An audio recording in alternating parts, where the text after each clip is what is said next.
Off here in Bolo, it is a second yellow at the end of the...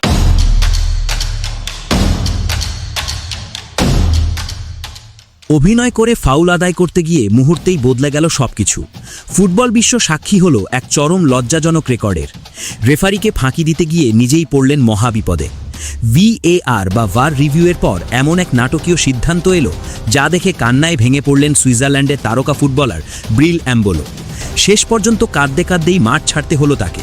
কিন্তু কি ঘটেছিল সেই মুহূর্তে? কেন কোনো ফাউল না করেও লাল কার্ড দেখতে হলো তাকে? পুরো ঘটনাটি জানতে একটি লাইক দিয়ে ভিডিওটি শেষ পর্যন্ত দেখুন।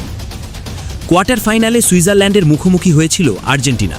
ম্যাচের 10 মিনিটে গোল করে আর্জেন্টিনাকে এগিয়ে নেন ম্যাকঅ্যালিস্টার। এরপর 67 মিনিটে দারুণ এক গোলে সমতায় ফেরে সুইজারল্যান্ড। কিন্তু 71 মিনিটে ঘটে ফুটবল ইতিহাসের সেই বিতর্কিত ঘটনা। আর্জেন্টিনার লিয়ান্ড্রো পারেদেসকে ফাউলের অপরাধে হলুদ কার্ড দেখান রেফারি।